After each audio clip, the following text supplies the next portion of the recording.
हरियाणा की हर अपडेट के लिए बेल आइकन दबाएं और सब्सक्राइब करें STV हरियाणा न्यूज। नमस्कार, फटाफट हरियाणा में आपका स्वागत है। आपके साथ मैं हूं खालिद हसन।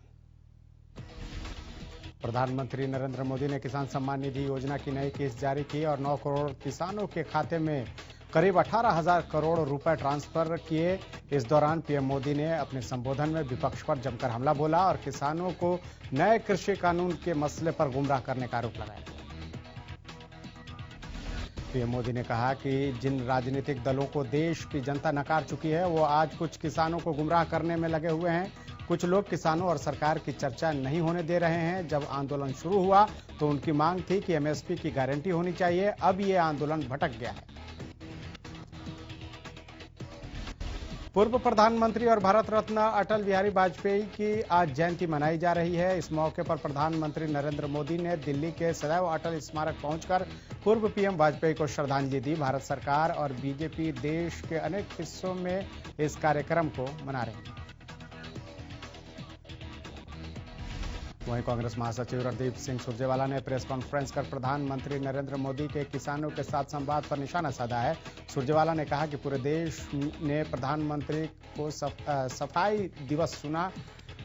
अपराध बड़ा होता है तो सफाई भी बड़ी देनी चाहिए। साथ ही सुरजेवाला ने कहा कि किसान 31 दिन से कपकपाती सर्दी में दिल्ली के दरवाजे पर गुहार लगा रहा है, लेकिन सरकार का दिल नहीं पसीज रहा है। 44 किसानों की मौत हो चुकी है। सरकार किसानों को थका दो भगा दो की नीति पर काम कर रही है। सुरजेवाला ने कहा कि मुट्ठी भर पूंजीपतियों की सरकार किसान विरोधी सरकार है। चंडीगढ़ में सीएम मनोहर लाल ने सुशासन दिवस पर ऑफिस योजना लॉन्च की। सीएम ने कहा कि नई विधाओं का सम्मान करना होगा। सीएम मनोहर लाल ने कहा कि शासन को सुशासन करने के लिए ई ऑफिस योजना जरूरी है। सीएम मनोहर लाल ने कहा कि सिस्टम को सरल बनाना हमारी सरकार की प्राथमिकता है। सुशासन दिवस पर मुख्यमंत्री ने की ई ऑफिस योजना की शुरुआत। वीडियो कॉन्फ्रेंसिंग के जरिए मुख्यमंत्री मनोहर लाल ने योजनाओं की शुरुआत की।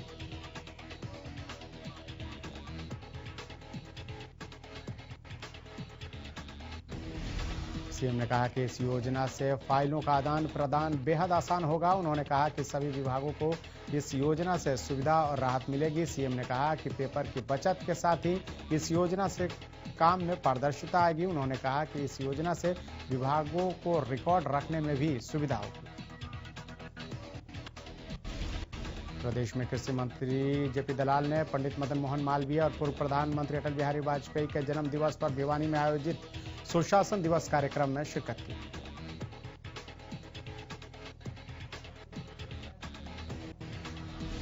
फरीदाबाद में पूर्व प्रधानमंत्री अटल बिहारी वाजपेयी जी का जन्म दिवस सुशासन दिवस के रूप में बड़ी धूमधाम से मनाया गया। इस मौके पर कैबिनेट मंत्री मूलचंद शर्मा और स्थानीय लोगों ने उनके चित्र पर पुष्प अर्पित कर उन्हें याद किया। सुशासन दिवस कार्यक्रम के बाद सीएम मनोहर लाल का बयान सामने आया। उन्होंने कहा है कि आज का दिन सरकार गुड गवर्नेंस डे के तौर पर हर साल मनाती है। इस साल हमने बहुत से काम गुड गवर्नेंस के नाते ऑनलाइन किए हैं।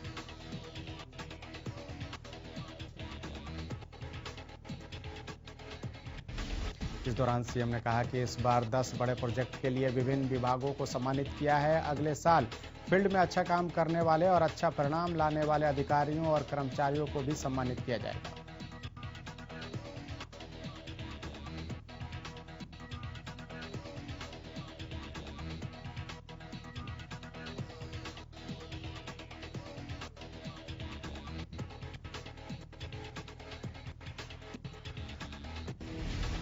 किसानों का आंदोलन लगातार 30वें दिन भी जारी है। आज किसान सरकार के प्रस्ताव का जवाब दे सकते हैं। बता दें कि सरकार ने एक बार फिर किसानों को बातचीत का प्रस्ताव दिया है।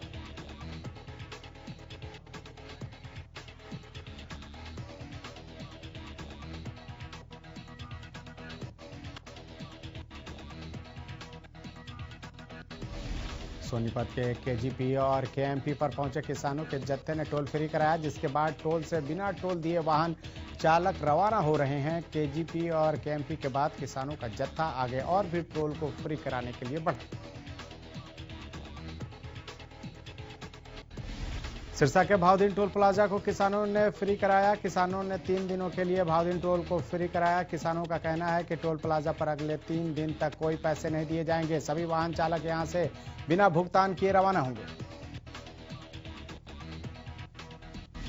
किसान जत्थेबंदियों के आह्वान पर किसानों ने दिल्ली अमृतसर नेशनल हाईवे पर मौजूद शंभू टोल प्लाजा को भी फ्री कराया। किसानों की माने तो किसान दिल्ली में पिछले 1 महीने से बैठे हैं, लेकिन सरकार किसानों की मांग मानने को तैयार नहीं है। किसानों का कहना है कि 3 दिन टोल बंद रखने के बाद अगला जो भी फैसला किसान संगठन लेंगे उस पर भी अमल किया जाएगा। उचाना टोल प्लाजा को भी किसानों ने 3 दिनों तक फ्री कराया। उचाना टोल प्लाजा से गुजरने वाले वाहन बिना पर्ची कटवाए यहां से गुजर रहे हैं।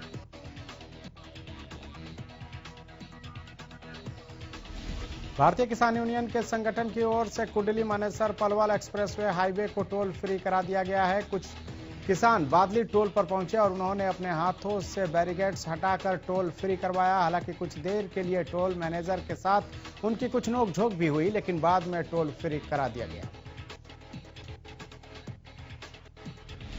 कैथल के नजदीक गांव थाना टोल प्लाजा को भी किसानों ने 3 दिन के लिए फ्री कराया। किसानों ने कहा कि वो पूरे दिन टोल पर शांतिपूर्ण धरना देंगे। किसानों का कहना है कि दिल्ली में बैठे किसान नेता जैसे आदेश देंगे उसी के मुताबिक हम आगे की कार्रवाई करेंगे। किसानों का कहना है कि इस दौरान किसी प्रकार का कोई जाम नहीं लगाया जाएगा और न ही किसी को परेशान किया जाएगा। झज्जर के डीघल टोल को अहलावत खाप के नेतृत्व में सैकड़ों किसानों ने फ्री कराया।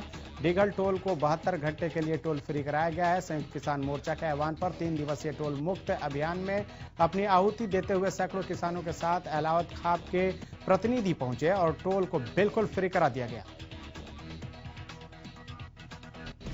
उन्होंने कहा कि जैसे भी हमारे किसानों के आदेश आएंगे उसी तरह से हम लोग उसका पालन करेंगे। साफ तौर पर कहा कि हम लोग शांतिपूर्ण समझकर ही टोल फ्री करा रहे हैं, ना हम लोग जाम करेंगे और ना ही कोई हिंसक प्रदर्शन करेंगे। किसानों का कहना है कि जब तक सरकार इन काले कानूनों को वापस नहीं लेती हम लोग इसी तरह के आंदोलन में अपनी भागीदारी देते रहेंगे। किसान संगठन के आह्वान पर हिसार से चंडीगढ़ NH-52 रोड पर सरसोद बिचपड़ी टोल प्लाजा को किसानों ने टोल मुक्त कराया। 3 दिन के लिए टोल फ्री अभियान के तहत टोल प्लाजा को फ्री किया गया। इस दौरान भारी पुलिस बल भी मौके पर मौजूद है। किसान लगातार टोल पर डेरा डाले हुए हैं। रोहतक के मकड़ौली टोल प्लाजा को किसानों ने फ्री किया। किसानों ने टोल को सुबह 7 बजे से ही फ्री किया। किसानों का कहना है कि अगले 3 दिन तक टोल फ्री रहेंगे।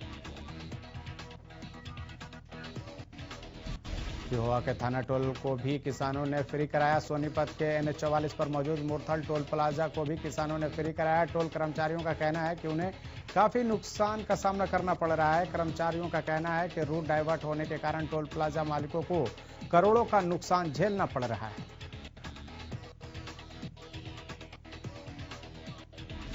बहादुरगढ़ के रोहत टोल को भी किसानों ने फ्री कराया। किसानों ने देर रात 3 बजे टोल फ्री कराया, जिसके बाद सुबह 8 बजे टोल वसूली की गई, जिसके बाद किसानों ने फिर टोल फ्री कराया। सुरक्षा के मद्देनजर टोल पर पुलिस बल भी मौजूद है।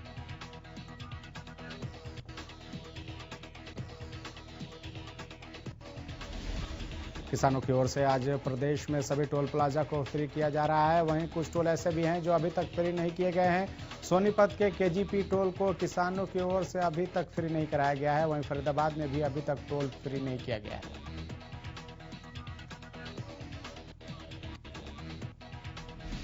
पलवल में मौजूद टोल प्लाजा को भी अभी तक फ्री नहीं किया गया है। इसी के साथ गुरुग्राम दिल्ली जयपुर हाईवे पर किसान आंदोलन बेअसर नजर आया।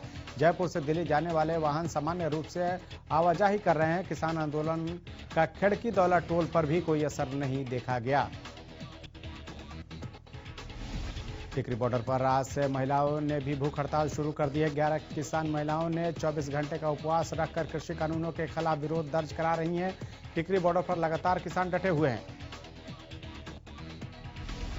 बहादुरगढ़ में किसान आंदोलन के बीच एक ऑटो चालक पर पुलिसकर्मी ने लाठी से वार किया। किसान आंदोलन के बीच टिकरी बॉर्डर पर लंबा जाम लग गया है, जिसके चलते पुलिसकर्मी ने जाम खुलवाने के लिए ऑटो चालक पर लाठी से वार कर दिया।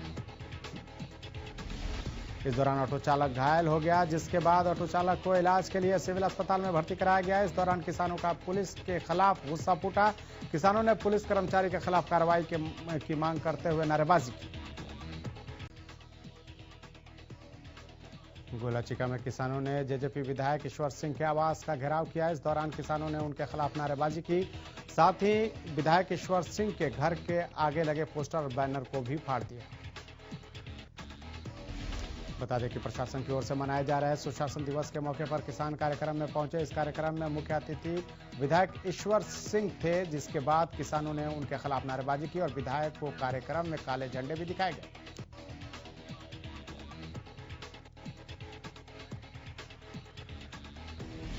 किसान आंदोलन के समर्थन और पंजाब में आड़तियों पर आयकर विभाग के छापों के विरोध में प्रदेश के अनाज और सब्जी मंडियां आज बंद हैं।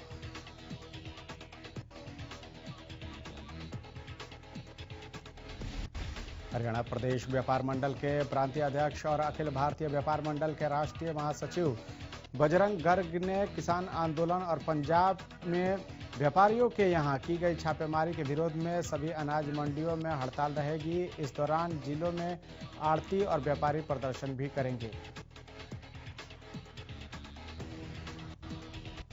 उन्होंने कहा कि शांति प्रिय ढंग से आंदोलन कर रहे किसानों का समर्थन कर रहे आड़तियों और व्यापारियों को डराने और तंग करने के लिए पंजाब में उन पर आयकर विभाग की ओर से छापे मारे जा रहे हैं। हरियाणा में भी व्यापारियों को नोटिस देकर उन्हें दबाव में लाने का प्रयास किया जा रहा है।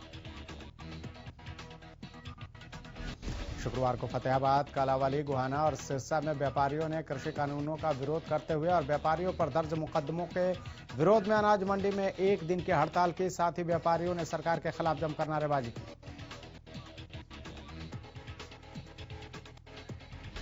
किसान आंदोलन को लेकर गोहाना के अनाज मंडी में भी व्यापारियों ने एक दिन की हड़ताल कर किसानों को अपना समर्थन दिया। गोहाना अनाज मंडी के आड़तियों का कहना है अनाज मंडी में हड़ताल के चलते कोई खरीद नहीं की गई। आड़तियों का कहना है कि किसानों और व्यापारियों का चोली दामन का साथ है और वो पहले दिन से किसानों के आंदोलन का समर्थन करते हैं। अनाज मंडी के आड़तियों का कहना है कि सरकार की गलत नीतियों के चलते प्रदेश में कारोबार ठप हो गया है। अब ये 3 कृषि कानून लागू कर सरकार किसानों और आड़तियों को बर्बाद करना चाहती है। इनके लागू होने से देश में पहले ही कई गुना महंगाई और बेरोजगारी फैलेगी। सिरसा में भी व्यापारियों और आड़तियों ने अनाज मंडी को बंद रखा। आड़तियों का कहना है कि आड़तियों को डराने के लिए सरकार ने पंजाब स्टेट अनाज मंडी आड़ती एसोसिएशन के पदाधिकारियों पर इनकम टैक्स के छापे डलवाए और नोटिस भिजवाए हैं, जिसके विरोध स्वरूप सभी आड़ती पूर्ण हड़ताल पर चले गए।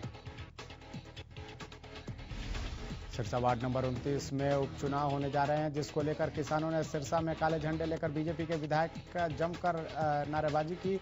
किसानों का कहना है कि कृषि कानून का विरोध हो रहा है, बावजूद इसके सरकार बिजली बिल 2020 ला रही है, जिसका हम विरोध जताते हैं। कृषि कानूनों के विरोध में किसानों ने सिरसा के वार्ड नंबर 29 में जमकर रोष प्रदर्शन किया। इस दौरान किसानों की बीजेपी नेताओं और कार्यकर्ताओं के साथ झड़प भी हुई, लेकिन वहां मौजूद पुलिसकर्मियों ने स्थिति को संभालते हुए किसानों और बीजेपी कार्यकर्ताओं को अलग कर दिया। प्रदेश में कोरोना के आंकड़ों में सुधार देखा जा रहा है। पिछले 24 घंटे में 519 नए मरीजों की पुष्टि की गई है। वहीं गुरु में 113 और फरीदाबाद में 77 नए केस सामने आए हैं। हिसार में 28 और सोनीपत में 28 नए मामले सामने आए हैं। प्रदेश में 24 घंटे में 7 मरीजों की मौत के मामले सामने आए हैं। इसी के साथ अब तक कुल 2854 कोरोना मरीजों की मौत हो चुकी है। हरियाणा में कुल 2,59,745 केस अब तक सामने आ चुके हैं। वहीं एक दिन में 759 मरीजों ने कोरोना को मात दी।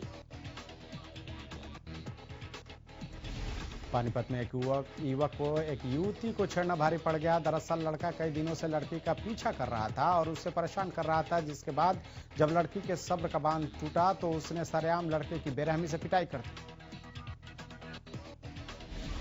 सोशल मीडिया पर पिटाई का यह वीडियो तेजी से वायरल हो रहा है। लड़की का गुस्सा इस कदर फूटा कि लड़के को बचाने जो भी आया वो उसे पीटती चली गई। हालात बिगड़े तो मौके पर पुलिस को आना पड़ा। लड़के को भीड़ से निकालकर पुलिस उसे अपने साथ मॉडल टाउन पुलिस चौकी में ले गई। फतेहाबाद के बनमंदोरी मेहूवाला गौशाला पर चोरों ने चोरी की वारदात को अंजाम दिया। गौशाला में रखे दान पत्र को चोर उठाकर ले गए। चोरी की पूरी घटना सीसीटीवी में कैद हो गई। इस मामले में गौशाला संचालक की ओर से पुलिस को शिकायत दी गई, जिसके बाद पुलिस मामले की जांच कर रही है।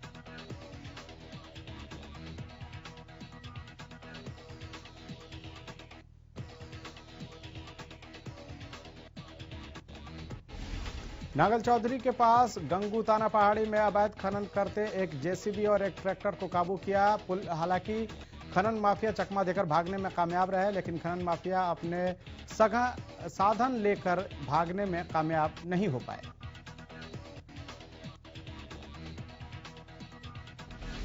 जाखल मंडी की नई बस्ती में सीवरेज लाइन डालने के दौरान एक मिट्टी का ढेर मजदूरों पर जा गिरा, जिससे 2 मजदूर दब गए, जिसमें दोनों ही मजदूरों की मौत हो गई। जेसीबी की सहायता से मिट्टी को हटाकर इन मजदूरों को बाहर निकाला गया।